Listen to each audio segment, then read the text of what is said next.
Welcome to the Yoopers Unite Network's weekly meeting. We're going to get started on right on time because we have a lot of things that we have to go through, and especially with the individual work groups and everything else. So we're going to try to cut it as short as we can. But we also have a lot of key speakers that are going to be here today. So anyway, and that have traveled from out of the area. I am Master Sergeant Blair Anderson, Air Force retired. I served in the Army and the Air Force, and we all got together back in January, February to establish this network that allows for the sharing of ideas between organizations, giving them a platform and getting the word out to the rest of the UP. So we definitely try to represent as much of the UP as we can. And we do a lot of outreach in that respect. So anyway, if you look at the agenda, you'll see like the who we are and what we do. And are there any new members to the group or any new people attending today? One? Hey. Even though you're here for a purpose. Thank you for coming on. Let's see, so, yeah, welcome to the new attendees. We do have our website live, which is yoopersunite.org. So, as we try to establish this network, we have to make sure that our communication is solid. So, it's not just on Facebook anymore, it's on the yoopersunite.org, as well as Discord, as well as other platforms. So, if you have any questions about that, please let us know, and we can give you answers, especially if you're new. The other thing too is, let's see, how many people here are on the Facebook page for Yoopers Unite? Virtually everybody. I would expect it for those that have Facebook access. Of course, we have a lot of postings there too. So, and Joanne is one of the people that actually takes care of that. Danielle as well. And good to see Danielle back from such a long vacation and work. Anyway, so we'll go ahead and get started. Let's see. We still need 2 people to bring a snack for each week. If you consider volunteering for that, get with Tina. She'll be more than happy to steer you in that direction. And I guess we can go on to reports from past week's events. Let's see, the pop-up protests on July 9th. Anybody want to speak to those? Anybody here to speak to those? No? Okay, we'll move on. Okay. Oh, Emily, yeah, come on up. I'm sorry.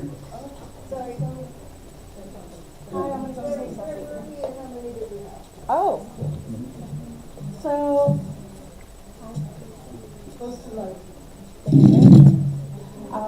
we had a successful event, gig on, gosh, what day was it? Sorry, I'm a little nervous.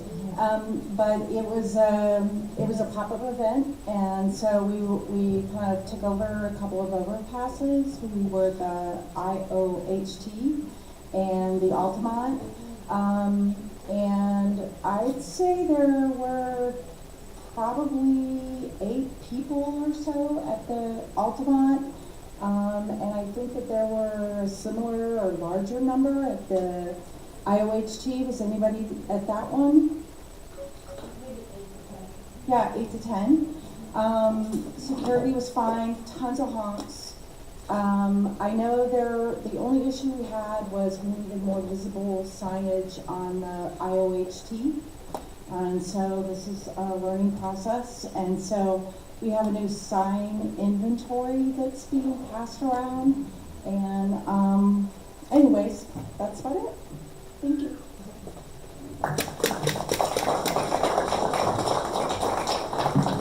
And real quick, I'm not sure if a lot of you caught the information out of Iron Mountain from the past couple of days, but there was a potential for, well, basically somebody tried a Molotov cocktail, the Republican Party's business address. And so there's a lot of debate in the media about it. You might have heard something about it. I posted something about it along with a minor statement, at least among our group members, to think about if, I know that some people want to act out violently. I know it's kind of in the back of our minds, if anything, but just to kind of foot stomp and reemphasize, and especially for anybody that might be watching this on YouTube, that we are a nonviolent organization. We are a network between nonviolent organizations, and so therefore we have to make sure that we put our best foot forward. and that we represent the best in us, and that we keep to peaceful means as long as possible to affect our goals. So with that, I would also say, be careful and mindful about the LGBTQIA plus community. The individual that carried it out may have been from there, had indicated that he was from there on his social media posts. So let's take care of our affected communities as well. And if there's any kind of backlash, please make sure you report any potential for violence against them to law enforcement and anybody else that can do anything about it. Anyway, moving on. We have the Strawberry Festival Parade in Chassell on July 12th. Was anybody there or would like to speak to it? Karen? I don't want to speak to it, I was there. Okay. There were a few numbers, but it was good, and we had a lot of people that were really appreciative that people are still standing with Ukraine, so. Excellent. So, yeah, so we had a lot of, the Yoopers for Ukraine actually had a float there, I believe, and a few personnel, and it was taken very well. And that's a step in the right direction as well. So, of course, Karen will be speaking shortly to the things that they're doing with Yoopers for Ukraine out of Houghton, Hancock area. Let's see. I can speak to the Iron County float. I wasn't there because my kids were actually marching in Crystal Falls at the exact same time, but I know that it was well received. The float was well decorated, and that was during the UP or the Iron County Rodeo. So that was a very red area to be able to put that kind of thing in and get positive response. So my hat's off to those who organized it in Iron County, especially the Rise Up Indivisible group there. Okay, interacting with the press discussion. Jen, did you want to lead that? Or? I'm sorry? Food pantry? Oh, yeah, we do take food pantry donations. Oh, Tina's going to speak to it. Okay. We have a lot of numbers to pass along to you that are good. So.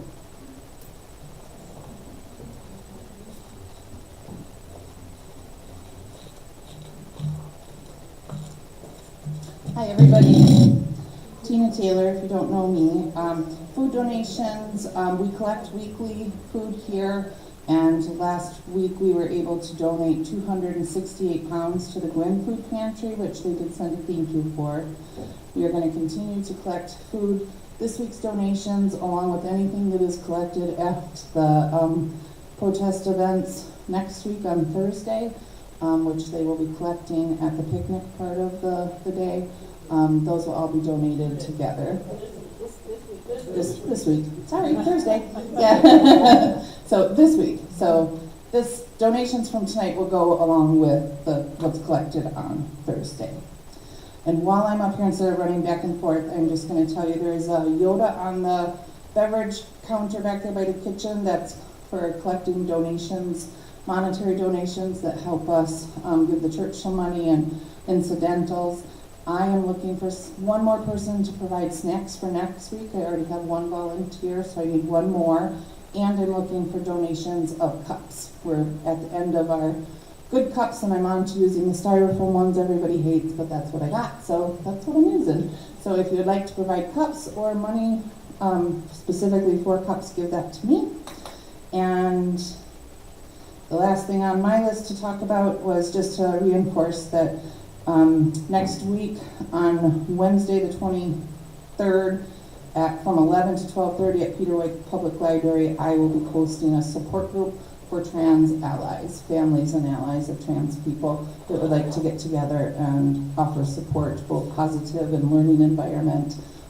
So feel free to share that information or join me. Thanks everyone.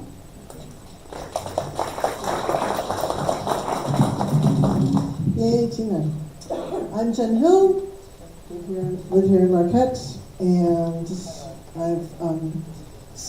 so the stuff I'm going to do is not on the agenda, sorry, but I want to, who's taking notes tonight? Zeke, right? Did I do it right? I was afraid. Zeke, I was away and I really emptied my brain and it was great. Zeke is taking notes. Let's thank Zeke because without having note takers, where would we be? We would not be as well organized. 6 months, folks. We've been doing this for 6 months. Think of how much we've gotten done. It's really, really impressive. So thank you, everybody. It's part of my job. Yeah, just to have us pause for a second and reflect on, we are coming together, and I hope we keep growing. And that's the goal for, of course, tomorrow night, with 1 million rising. The national group is serious. We're going to get 1 million people trained.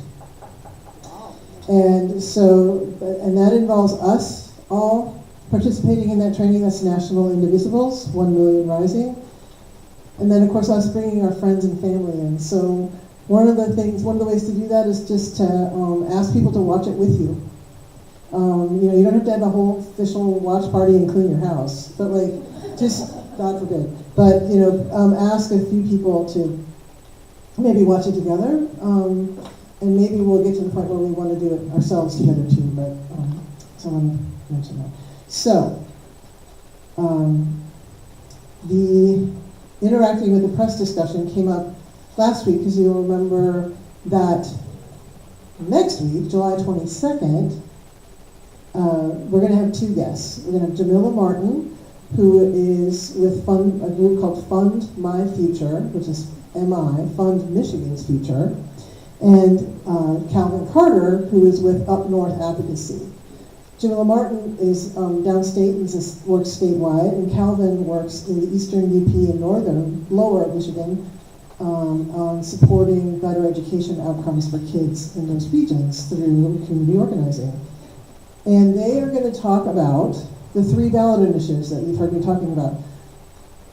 Friday, the ranked choice voting got approved and is moving forward. This Friday,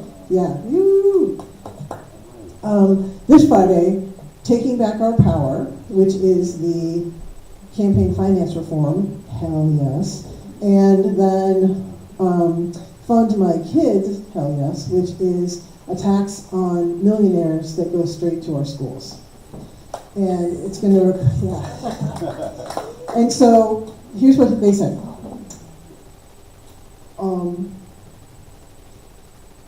We will do a short bit about Up North Advocacy and our role in this work. And Jamila is going to talk about Fund My Future, which is a collaboration of, I think, 12 organizations coming together to think about how we could do this better. And in fact, they've already come up with actual math. There's a chart with math that explains that if we raise corporate income tax by 2%, gasp, then, and some other adjustments to some of the other taxes and fees and things we have, we could actually cover some of the holes that are going to be created by the federal budget. So these are folks who actually understand how this budgeting stuff works. So I really hope, and so let's maybe have a good turnout to learn more. What they're going to talk about is not necessarily the details of the ballot initiatives themselves. I encourage you to find that online. What they're going to talk about is how do we get it on the ballot. And how we get it on the ballot is by collecting signatures. And that can be fun. That's a fun thing. Like, hey, we're making Michigan better. Come talk to us. We got cool things, and all you got to do is put your name down on the right county sheet.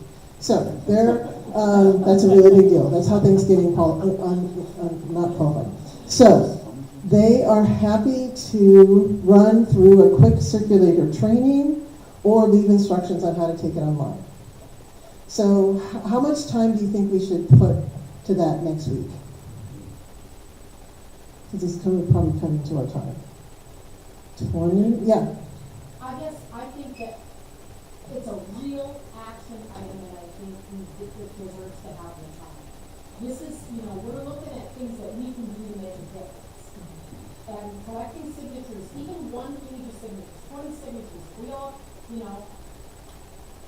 we're 30, 40, 50 people coming here, and if we all collected 20 signatures. But knowing how to do that, to make each signature count, you need to know how to do that. For every, so it's not just sign your name. And you need to also understand what those petitions are for. And I think it's important that we understand what we're asking. Be able to present the petition with reasonable arguments. So I believe it's worth our time, especially since it's 3. Yeah. And maybe what we'll end up doing is having, maybe just devoting a whole meeting to these at some point as we get, of course we have to talk about the 17th tonight, so I don't want to, but maybe we really start to think about how we're going to help contribute to that effort. Great, thank you everyone. So half an hour, 20 minutes? 20 minutes minimum.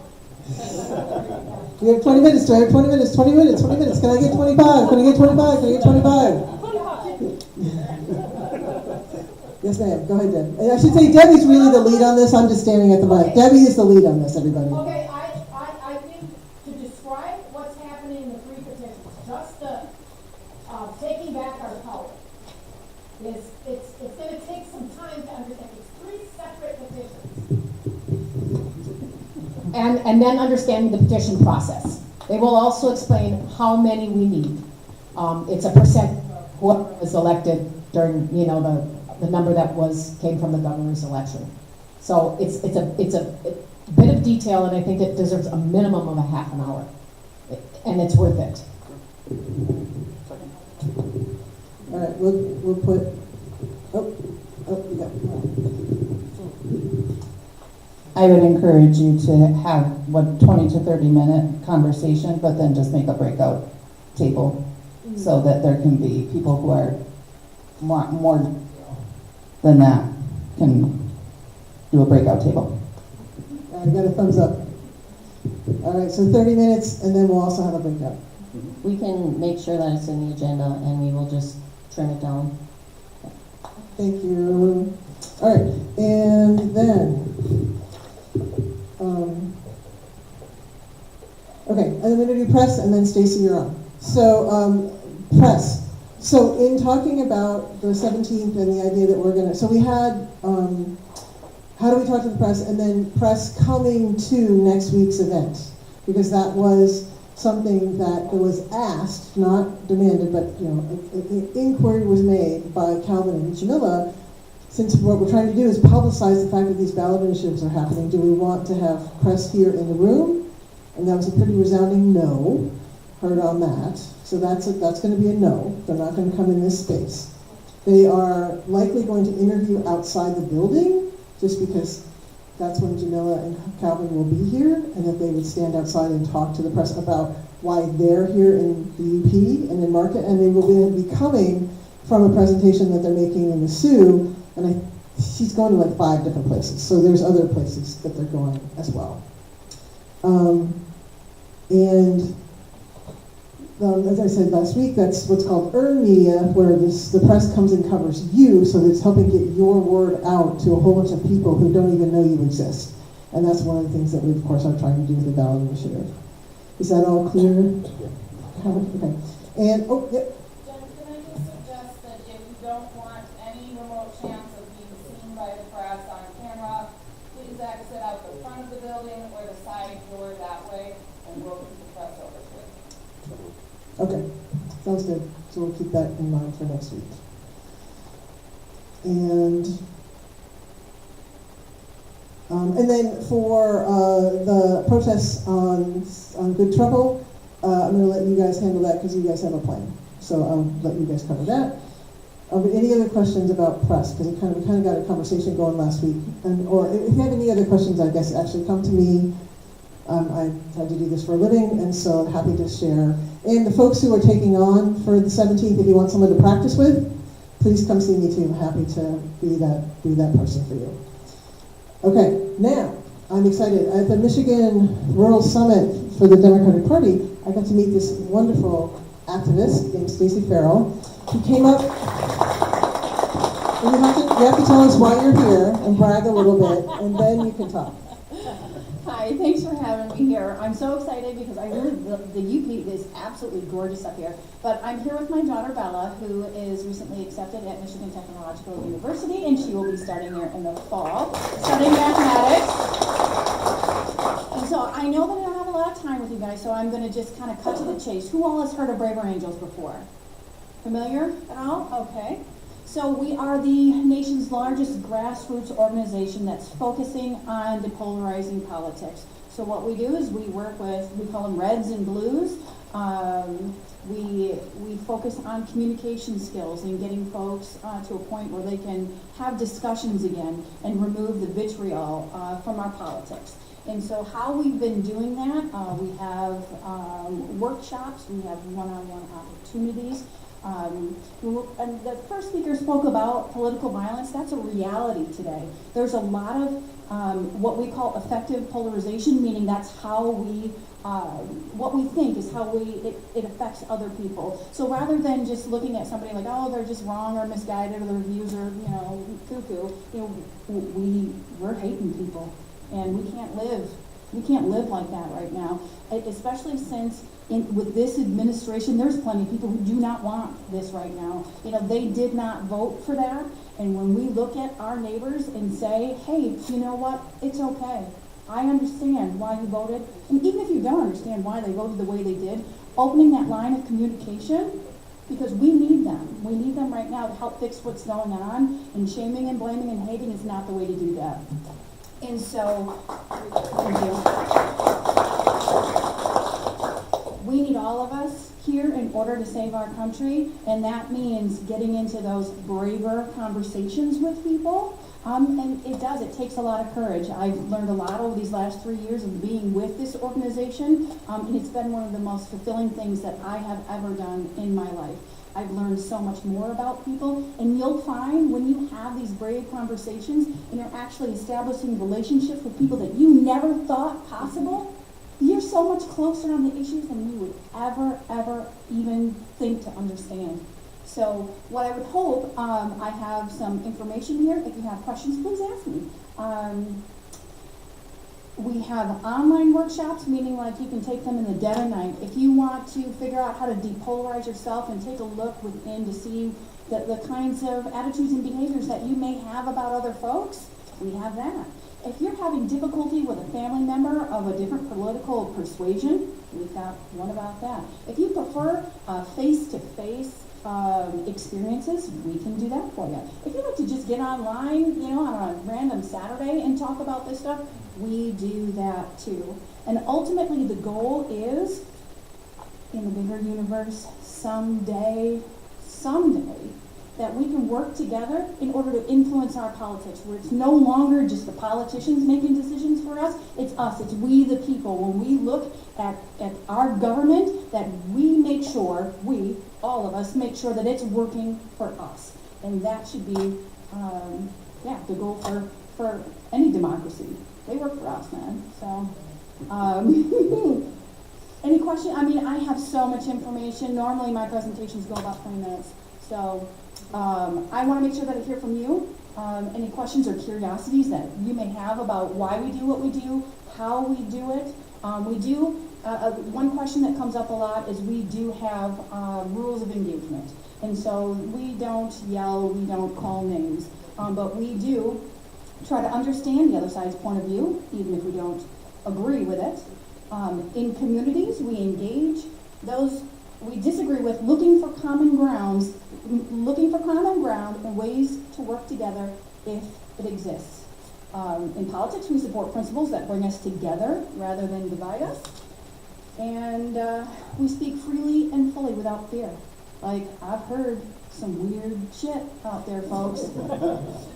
And when you listen to people, and that's really all we want, right? Is to be listened to and heard and valued. And from there, we can start breaking down these walls and working together. And I know that it seems really, really difficult, but that's how we reduce political violence in our communities and in our countries, by coming alongside one another. So, yeah. Have you considered partnering with Leading MAGA? .com or .org or whatever it is? I'm not familiar with that. So, while we are a nationwide organization and we split off into separate local groups, kind of like Indivisibles do, so I work at the very grassroots level. And so even when it comes to politics, to me, all politics are local. And so I focus on working with people in our communities. I recruit local candidates. I train for local activism. We focus on local issues, the things that are important to our neighbors. And so let's just say me coming here, I can't speak for how things work in your community. It's the people who live in your communities. Those are the ones that really know what's going on. Those are the people that you connect with. Those are your partners. And what kind of resources do you have?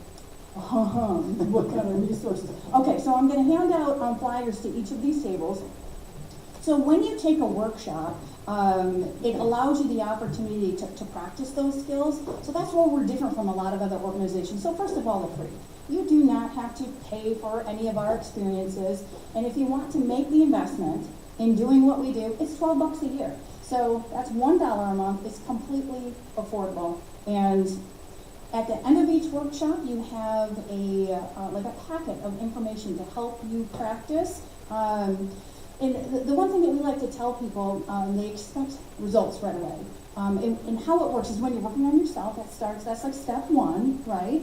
And then when you head out in your community, you kind of expect that people are going to respond positively. And that doesn't always happen. You have to be prepared to do that heavy lifting.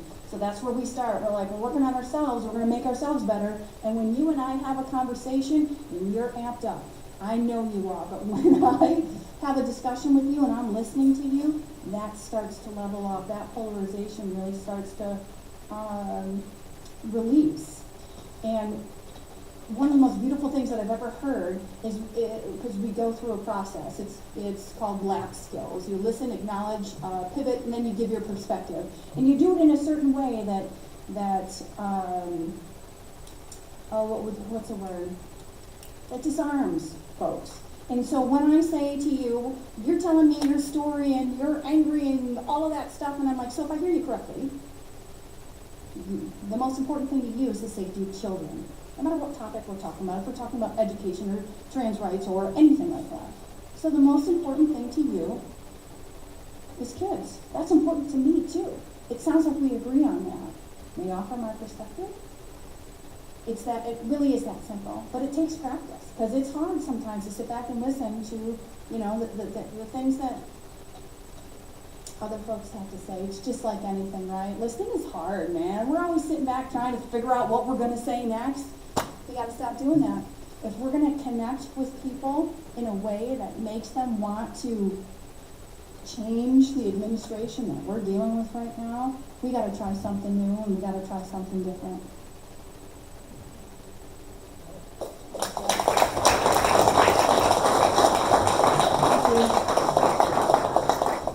So, we have breakout tables after we're done with our regular meeting. So we have breakout tables after, and maybe you could be a breakout table? Sure. Yeah, so if you want to learn more about Braver Angels, or maybe we want to think about how we would do that up here, please talk to Stacy, or she is available, we've been Facebook messaging her, and I'm really glad to get to bring her up here for you guys. Thanks.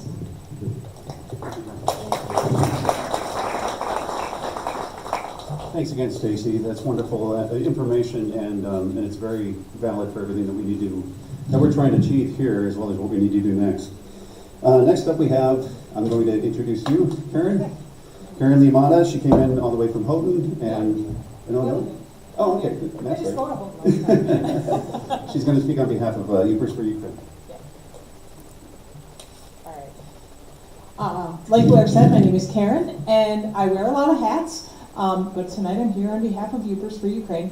I'm also a teacher, so you're going to have to pardon me because it's July, and I haven't been in the classroom for a month, and so I'm actually going to teach a little bit. I'm sorry. It's not just going to be about announcements about the things that we're doing. And part of the reason that I felt compelled to come up here and share with you today is because we know that yesterday Trump gave this big, beautiful announcement about his what's going to happen with the United States and Russia. And I don't know about you, how you felt about it. For me, it was definitely a mixed bag. There were some good things. I'm glad that we have resumed weapons shipments to defend the freedom and the democracy of Ukraine. But there was also some things that were not so great. And in order to talk to this, I do want to just kind of tell you about two fundamental mistakes that I think people are kind of making when it comes to interpreting what is going on with the relationship with the United States and Russia and with the war in Ukraine. Two fundamental mistakes. First, well, I do want to say before I talk about the mistakes, one of the things that we hear a lot is that, oh, finally Trump is coming to his senses and he is going to support Ukraine and he is turning against Russia and he is learning that Putin is been holding one over him the whole time. This is not actually accurate. So I think so this brings me to the first fundamental mistake that I think that we can make when we talk about the relationship between the United States and Russia, or Ukraine and other things. And that's misinterpreting the relationship between Putin and Trump.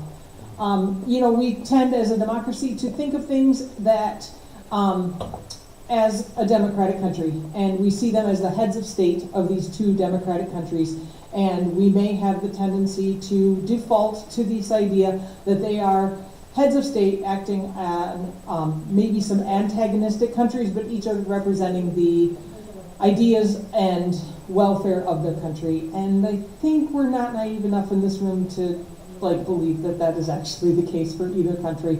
Clearly it is not for Russia. Putin has for 20 years taken advantage of his own country for his own private benefit, and we see that somewhat happening in our own country as well.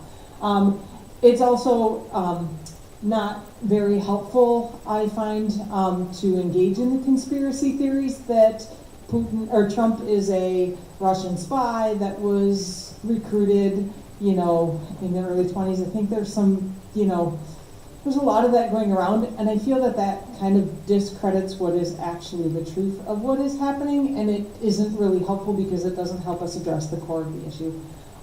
Trump's relationship with Putin really can only be seen in view of Trump's, unfortunately I have to say it, I don't like to judge other people's mental illness, but when it comes to something that affects the whole world, I think we can acknowledge that one of his issues is his narcissistic personality disorder.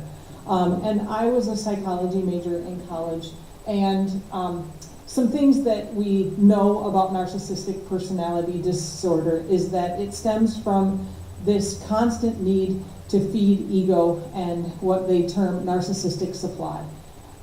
Most of the time, narcissistic supply is supplied to the narcissist through things like flattery and constant affirmation. They are always seeking this again and again and again.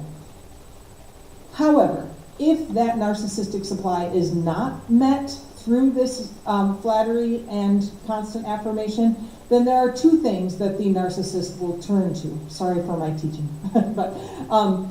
And those two things are aggression or ingratiation. And we have seen both of these things from our president. When someone is not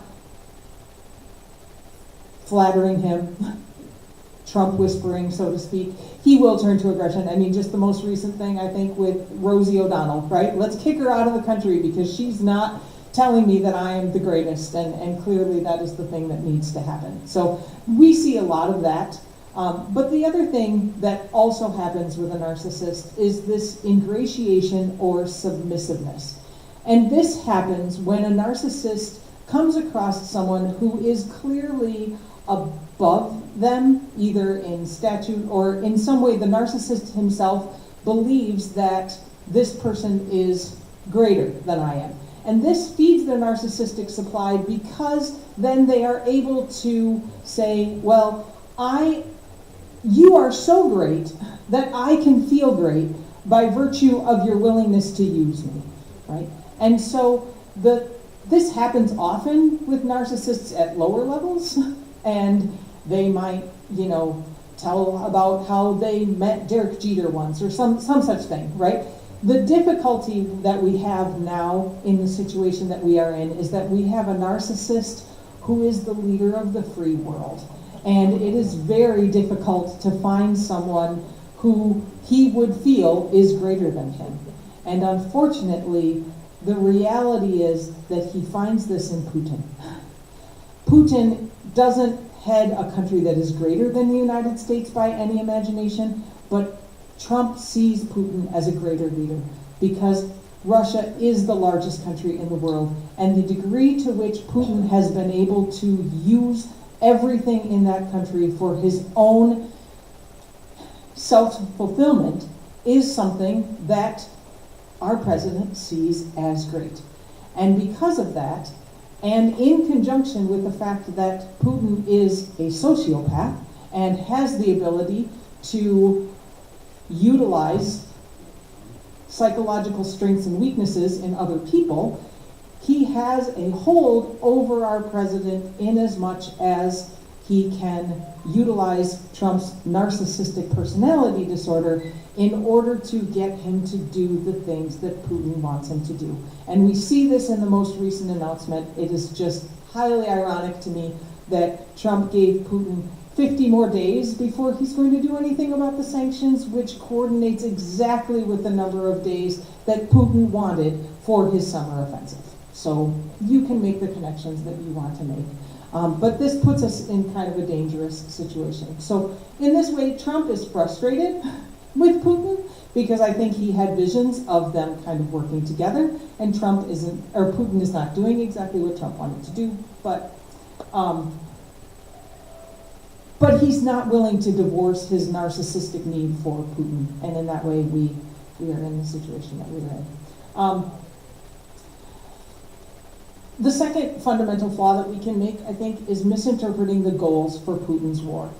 And for this, I'm going to turn a lot of my information, actually, I need to give credit where credit is due. I watch a podcaster called Vlad Vexler, and he is fantastic in his analysis of what is going on in the world and in geopolitics, and particularly how this war in Ukraine is actually central to what is happening in the democracies all around the world. So that being said, a lot of times we look at Putin's war in Ukraine and we see this as military conquest, and that would be a gross misunderstanding of what Putin is trying to do. Putin does not aim to conquer Ukraine. When we look at it that way, we can get overly optimistic because we can say, look at how well Ukraine is held on. It'll take 550 years for Putin to be able to conquer all of Ukraine. That is not what Putin is looking to do. Putin is actually looking to destabilize Ukraine and make it susceptible to democratic collapse so that he can establish a puppet regime similar to what is in Belarus. And once we have that fundamental understanding, it kind of changes how we view what we need to do for Ukraine. I'm just going to give this quote from Vlad Vexler, my hero here. When we talk even about the summer offensive, Putin's objectives for his summer offensive does not mean taking very large swaths of Ukrainian territory. It's putting pressure on Ukraine to orchestrate a peace deal which is more toxic politically, economically, socially, militarily, etc. for Ukraine than in the medium term than it is for Russia. For Putin, winning the war is not about winning the war against Ukraine. Putin is not fundamentally at war with Ukraine. For Putin, Ukraine is a lever to pull in a regime security and mystical escalation-motivated geopolitical conflict with the West. I know that's a lot of words. He's a smart guy. In that conflict, Putin seeks aspirations like propriety over Eastern Europe, disillusionment of NATO, and democratic collapse of Western democracies. And that is what he's working for.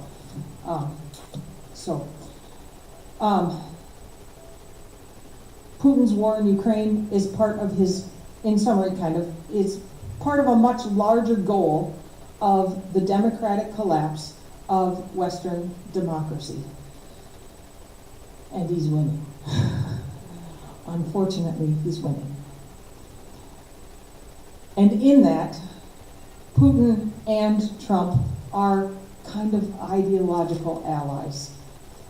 They're ideological allies in as much as they both envision a world in which a few very powerful men exercise and benefit from complete control over their mutually agreed upon spheres of influence. So we saw this when Trump took office, and he's like, we're just gonna take Canada, and we're gonna take Greenland, and it's okay if Putin also takes Ukraine, and the Baltics, and these other things. So understanding this will help us take our support for Ukraine and kind of put it in a geopolitical context where our actions here actually affect the whole of geopolitics.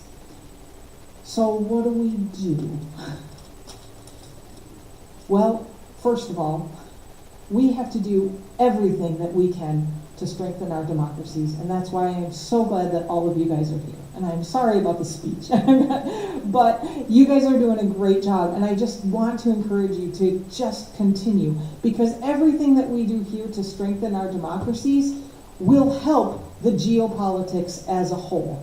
We will strengthen our democracy. That will help in Europe. That will help in Africa. That will help everywhere around the world. And I just think that is so important. If you have not read Timothy Snyder's book on tyranny, you need to buy it tonight. It's $8. Like, it will hardly break the bank. But read it, because it gives you 20 ways to strengthen our democracy. And in strengthening our democracy, that will help the whole world. The second thing is that those sanctions that Trump is trying to put off for 50 days, they can't wait, right? We don't need to wait 50 more days watching Ukraine get bombed before we decide, hey, listen, maybe we should economically limit or actually totally inhibit Russia's ability to wage war. It is ridiculous that we have 80 plus senators that have co-sponsored a bill to put sanctions on Russia that isn't going anywhere. Why is Trump able to? This is veto proof. So please call your representatives and let them know that we need this to go forward. We need those secondary sanctions on countries that are supplying bombs and missiles. And then finally, we have to make sure that whatever peace that we're trying to get for Ukraine is not a toxic peace. This means that if we're lifting sanctions before a new Russian government is installed, that's going to be toxic, because that means that they're not held accountable. Ukraine, if there's a peace that means that Ukraine is not in the NATO and EU, that also will lead to a toxic peace. We have to have reparations and rebuilding. And so everything that we do needs to lead to that. And finally, I really, really encourage you guys, and I'll be here at a table and I have some ideas for you, but if you are able to give to Ukraine directly, our government is no longer giving what they need in order to get a advantage over Russia, and so that kind of falls to us. And I encourage you to come and talk to me after if you want ideas about how you can give. So, that's all. Sorry.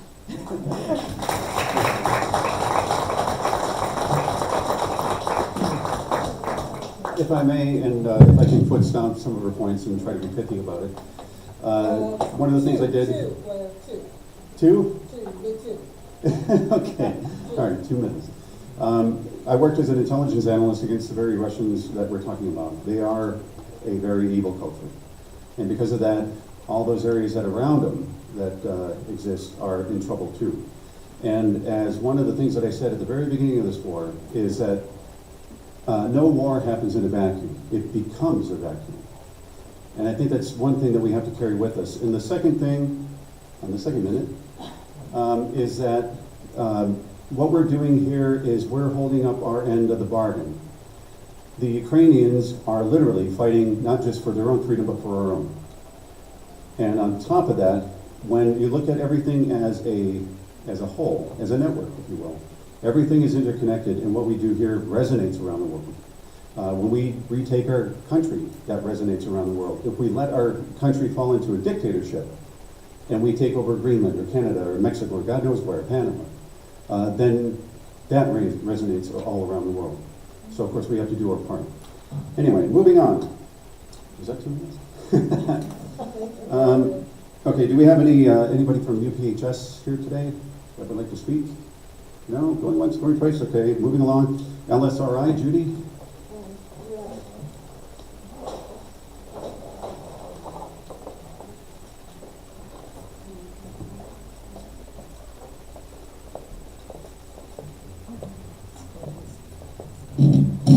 Let's start with the shortest first. Okay, so things are coming together very nicely for Thursday, this Thursday. First, I'd like to know how many are in this room who are attending or hoping to attend the rally, the potluck and the rally. And thank you. And now, how about those who are going to attend but you've maybe not yet signed up? Okay. I knew it! Question. Okay. Katie needs to see you. Yes, push the button. So, yeah. She's hoping for 500 people. She's telling me by 400 more paper plates. That's a minimum. We already have 100 paper plates, but there are only 48 people signed up.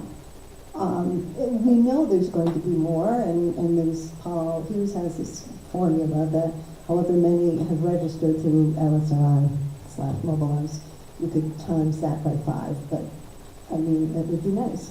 We have fantastic speakers lined up. We have a musician lined up. Katie's doing a bang-up job with organizing and thinking about food and tables, and she's just an extraordinaire for planning a potluck picnic. It's not going to rain. It's going to be 60 degrees.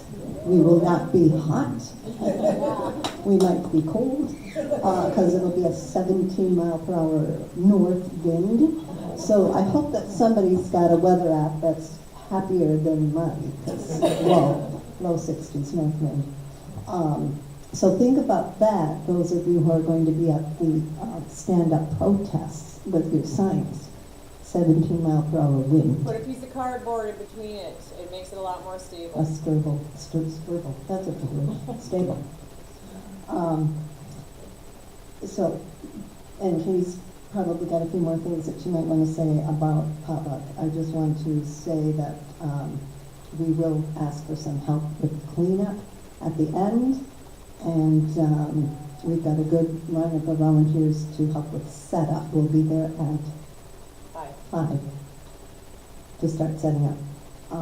Potluck starts at 6. We understand, of course, there'll be some of you at the stand-up protests here in Marquette until 5:30, so we will save you some food. A lot of food. Katie's making a lot of food. Do you want to go ahead next? And then we'll talk about this. Go ahead. Yep, I just have a couple of things. So I am able to see who signed up on the Google form as far as food. I have about 20 people who are bringing food, and then of course I'm making a smorgasbord myself. One thing I noticed though, I am not sure if you have sent me an email through that form link that is working. I've gotten 4 notifications that an email was tried to be sent to me and didn't work out. So if you tried to send me a message about your food, please just send it to Caitlin Potocnik. That's KATELYN POTOCNIK. Looks like Potocnik. Caitlin Potocnik at gmail.com. And there will be an allergen safe table for various allergies, everything labeled, no cross-contamination. I do have celiac, so there's going to be a lot of safe gluten-free and dairy-free options, as well as a few nut-free and soy-free things as well. If you do have those types of issues and you have questions, just come to me. I'll be in the Yoopers shirt. Any questions about the food part? What do you need to have brought? I haven't signed up. We have a goodly amount of main dishes, some sides, and a few desserts. So if you want to do a dessert or a side, that would be fine.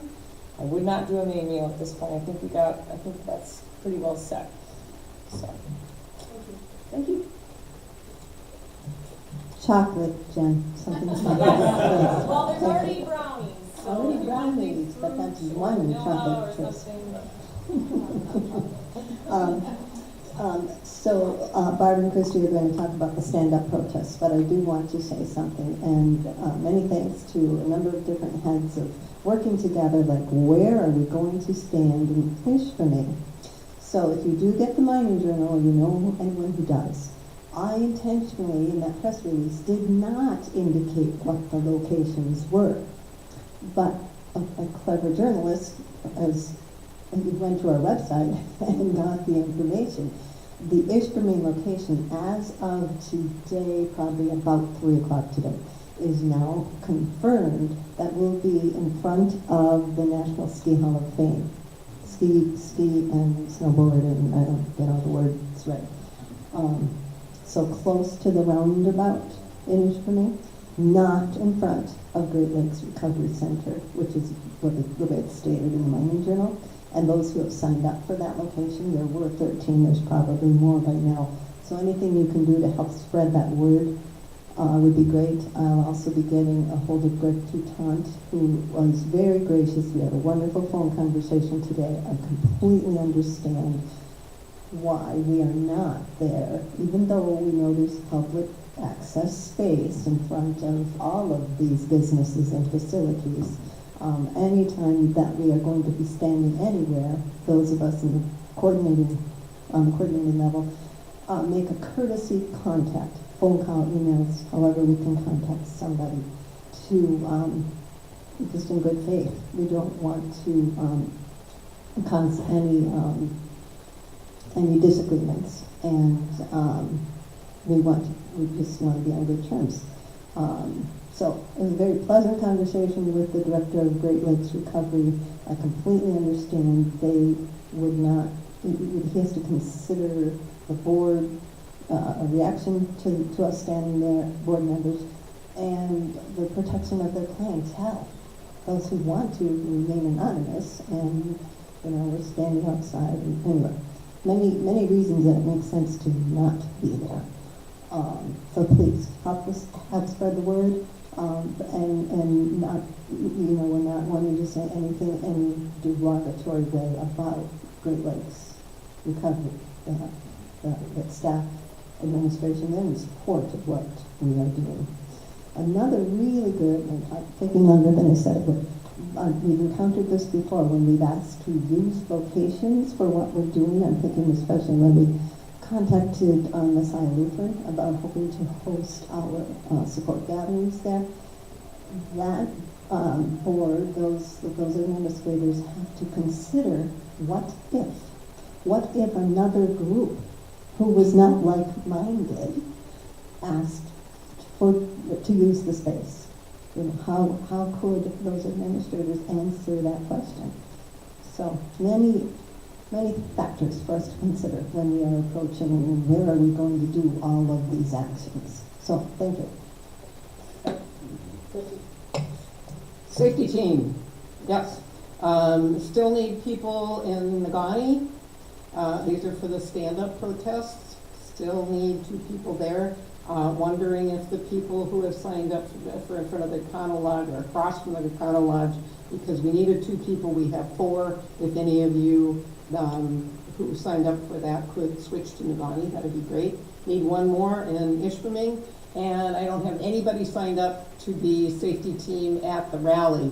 Now, I'm reasonably comfortable if the people who are safety team but haven't signed up but are going to be there, we will have a representation of the safety team at least at the rally. I'll be there. If I'm the only one in the vest, well, so be it. I do have the tags on the lanyards for the people that have signed up and vests, so stop by me when we break out. And remember that if you're getting your lanyard, keep it. You have to give the vest back because we have to pass those around, but the lanyard you can keep. Where's the Nagani location?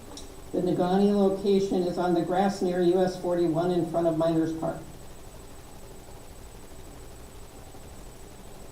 Enough? Done.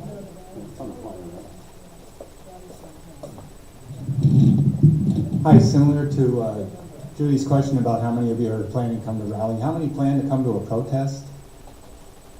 And how many of you have not signed up yet? Okay. Currently, we have about 55 people signed up for 6 locations. We're hoping to get 25 at each of the locations where we're along the road. That would be Ishpeming, Nagani, and South 41 between Harvey and Marquette. And then we have 3 overpass locations.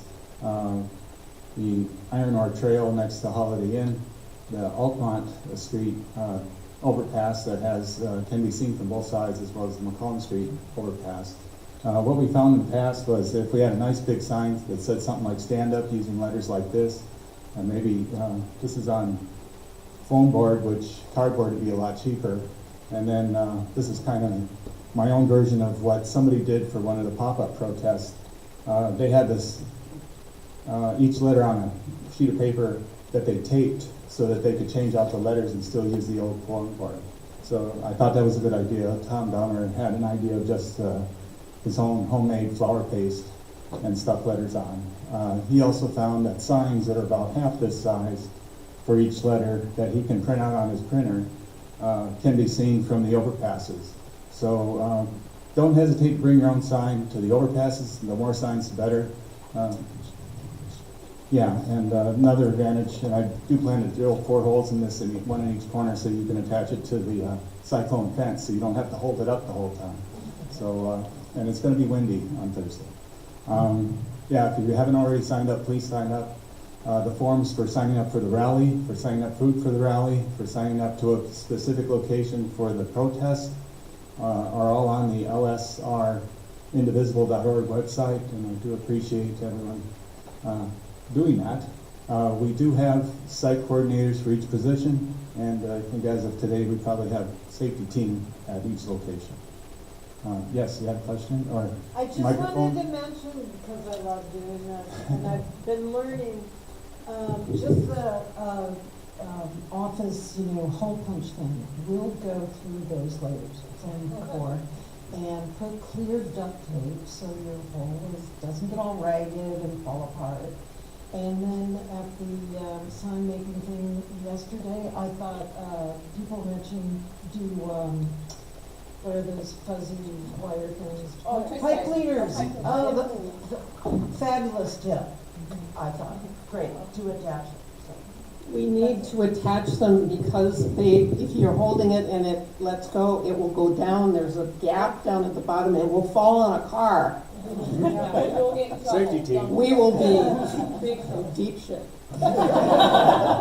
There's another question, Tina, in the back.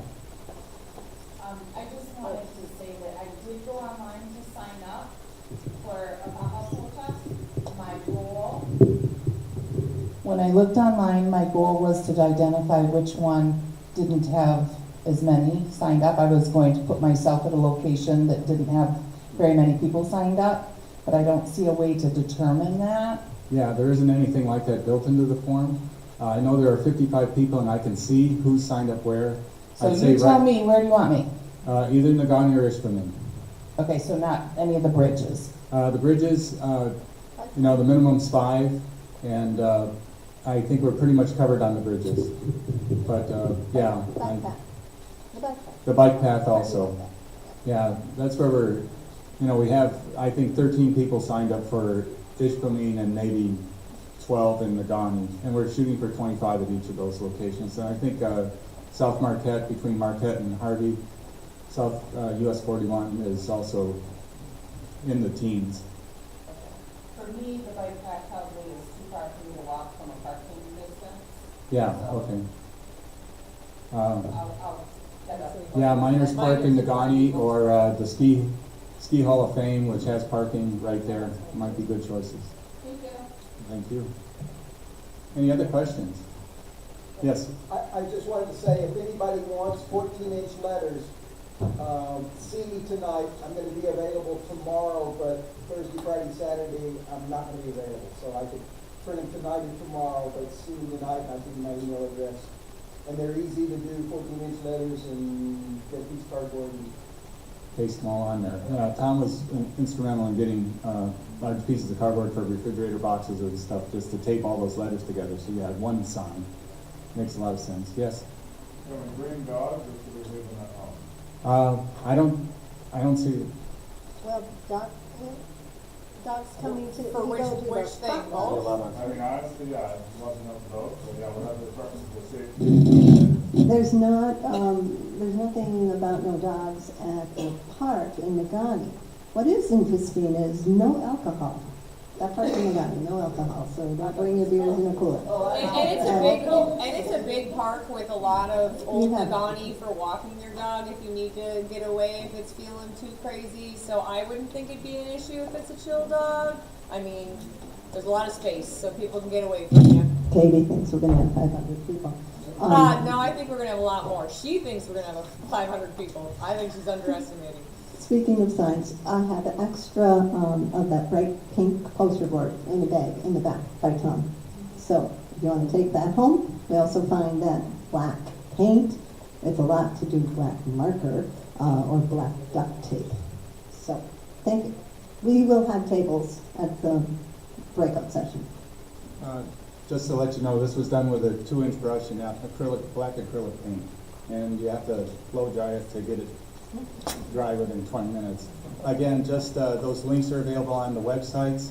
I think also Indivisible, or I'm sorry, Yoopers Unite, and as well as a sample of the poster that has the QR codes as well as the links you can actually click on is available there too. Thank you. And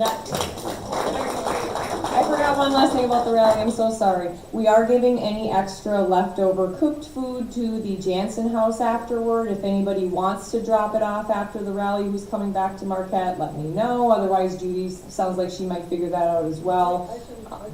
Oh, okay, we got a volunteer, excellent. And we will, of course, be doing another food drive there. There's going to be a big table, so if you want to bring anything non-perishable, please bring it. All right, so right at the top of the hour, 8:02 now. So we're going to go very quickly, see if any representatives are here for tomorrow's Voices NMU student group. Silas, any? No? Okay. Ballot proposal updates, we already got covered with Jen, so we're good. Delta County United and General Strike, I don't think Mike was here. I didn't see Mike. Okay, we're going to move on then. Yard signs and business cards, Lydia? Okay. All right, reproductive health resources clinic update, Jen, the other Jen? No? There's many meetings about fundraising. If you want to be a part of that, help support the youth program, I'll send you the information. Yeah, Jen Hill has the information for that, for anybody in YouTube land, so go ahead and get in contact with her. And let's see, and that's it. Okay, we're going to go into the breakout groups now, and we have the 2 new groups. So we have anybody that wants to meet with Karen Limana, feel free to join her at this table. And let's see, and the other one we have is for Braver Angels with Nancy, or Stacy, I'm sorry. So go ahead and meet with her at her table. Otherwise, I think we can go ahead and conclude this portion of it, and we'll start establishing the other tables. Yeah, Tina? There are 1, 2, 3, 4, 5 3-page shirts, the United We Stand shirts. If somebody is in financial need and would benefit from having a shirt, they're here on the table. How many people here don't have a T-shirt for United We Stand? Raise your hands. Okay, how many? Just one? Graham, you too? Okay, go ahead and go over to that table if you want and see if you have a size that fits you. And the other thing too is we do have new T-shirts that we will put on order, but I think they're going to be not until after the events on the 17th and 19th. Last plug, the 19th is going to be in Crystal Falls. If you're interested in joining that protest, it's July 17th, but on a Saturday. Then get in touch with Yoopers, or the Iron County Rise Up Indivisible group, and we also have it as a pin post, I believe, that Joanne had placed on the Yoopers Unite page. So anyway, just check out those resources if you want to do anything on the weekend, and it's in Iron County. Thank you. 1 second. Sorry. Everybody to please come to the Marquette County Commission meetings. I went tonight. I've been going for the last month or 2, and I've been the only one there. It would be great to go and make comments, and then I don't know if anybody's been going to the city meetings, but that's also very important. thank you. They did hire a new administrator for the county, if anybody's interested. It happened tonight. Who was it? At the meeting, it's Dwayne Duray. That Apparently, means we lost our airport administrator. I was just gonna say, he's big with the airport. He's been running our airport for years, and so now they've pulled him in, so now we're gonna have to find somebody to run it. I just want